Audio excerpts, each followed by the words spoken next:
போலீஸ்காரங்களாம் நிக்கிறாங்க, உட்கார்ந்து சந்தோஷமா கேட்கறாங்க. ஆசையா இருக்கு அவங்க கேட்கறத பார்த்தா. அவங்களுக்குலாம் இது மாதிரி நிகழ்ச்சி கேட்கறதுக்கு வாய்ப்பு இருக்குமா? கேட்கலாம்னு நினைக்கிறப்ப எஸ்பி வர்றாரா, டிஎஸ்பி வர்றாரா, ஐசி வர்றாரா.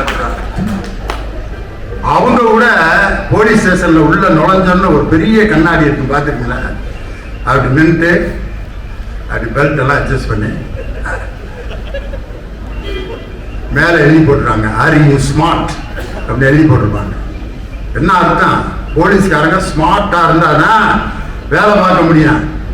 போலீஸ்காரரு வாங்க ஏட்டியா அப்படின்னு வாரேன் வந்துட்டு இருக்கேன், ஓடுறான் தெரியும், ஓடிட்டு போறேன். என்ன செய்ய சொல்றேன்? நான் என்னைக்கு போய் அவனை பிடிக்கிறதுனால நீ என்னைக்கியா போய் பிடிக்கிறது? Are you smart?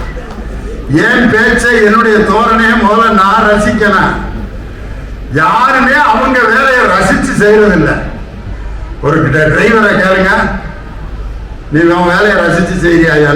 என்ன வேலை அதெல்லாம் ஒரு பொழப்பாடா. 5 மணிக்கு எந்திரிச்சு நேர்லேருந்து பட்டினா பார்க்கறதுக்கு ஓட்ட வர வேகமாக போகணும்னா ஆக்சிலேட்டர் மிதிக்கணும், குறுக்க வர்றேன், சிக்னலை போடுறேன், ஏன்டா லேட்டுன்னு கத்துறேன், விசில் ஊதுனா எடுத்துக்கிட்டு விசில் ஊதுனா நிப்பாட்டிக்கிட்டு பொழப்பா அது அப்படின்னு நினைச்சாருன்னா அந்த டிரைவராகவே இருக்க முடியாது. ஒரு டிரைவர் என்ன நினைச்சு வண்டியை ஓட்டணும்னா, 60 உயிர்கள் என்னை நம்பி உட்கார்ந்து இருக்கு, அவங்கள உயிரோட கொண்டு போய் சேர்க்கின்ற கடவுளுக்கு இணையான வேலையை எனக்கு கொடுத்துருக்காங்க அப்படின்னு நினைச்சு ஸ்டேரிங்க பிடிக்கணும். கண்டக்டரை கேட்டா இதெல்லாம் ஒரு பொழப்பா அப்படிங்கிறாரு. ஏன் வேதனை எனக்கு தானே தெரியுங்கிறாரு. ஏன் உனக்கு என்ன கஷ்டம்? டிக்கெட்டை கொடுத்துட்டு உட்காந்துருக்க வேண்டியதானே, எனக்குன்னே வர்றாங்கய்யா. ஏன் என்ன தண்ணியை போட்டு ஒருத்தன் யாருக்கேன் புல் போதையில எங்க போனான்னு கேட்கிறாரு கண்டக்டர். கண்டுபிடி பார்ப்பான் அப்படிங்கிறாரு. ஏய் நீ எங்க போறேன்னா எப்படிடா கண்டுபிடி? சம்பளம் அங்கேயில கண்டுபிடுறா. அவன் எப்படியா கண்டுபிடிப்பேன்? அவன் எந்த ஊருக்கு போறான்னு கண்டக்டர்னா கனவன் கண்டாரு.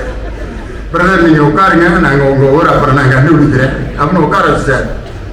டிக்கெட் எடுறான்னா அதுக்கு ஒரு பதில் சொன்னேன். பின்னாடி கண்ணாடி போட்டு எங்க மாமியை உட்கார்ந்து இருப்பாரு, அவர் எடுப்பாரு. அவங்க மாமி உணவோட ராஜ போதையில இருக்காரு.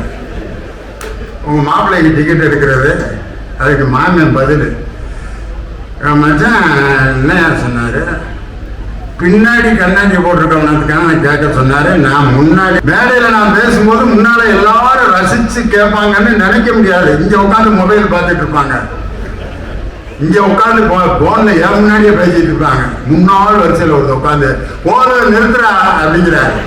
அவரு வேற யார்ட்டையும் சொல்றாரு, எனக்கு என்னையே தான் நிறுத்த சொல்றாரு. என்னண்ணே உங்கள்கிட்ட இல்லைண்ணே, நான் அவனை நிறுத்த சொன்னேன், நீங்க பேசுங்க, எனக்கு என்ன பேசணுங்கிறதே மறந்து போச்சு. காரணம் எல்லா வேலையிலையும் பிரச்சனை இருக்கு. டிரைவர் வேலையில பிரச்சனை இல்லையா? 5 மணிக்கு டிரைவர் சாமியை கும்பிட்டு வண்டி எடுக்கிறாரு, பக்கத்துல அந்த தனி சீட்ல ஒருத்தர் உட்காடுறேன், போன் வருது. டிரைவர் அப்பதான் ஸ்டார்ட் பண்ணி கிளம்புது. சொல்லுப்பா. எப்ப சொல்லவே இல்ல டிரைவரு புளியமரத்துல மோதிட்டானா? மோதி டிரைவரா கூடையில அழிச்சு விடுறாங்களா?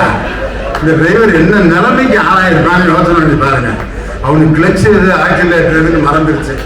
வண்டியை நிப்பாட்டிட்டு நான் சிஎல் எழுதி கொடுத்துட்றேன், இன்னொரு டிரைவர் போடுங்கிறாங்க. எல்லா வேலையிலையும் பிரச்சனை.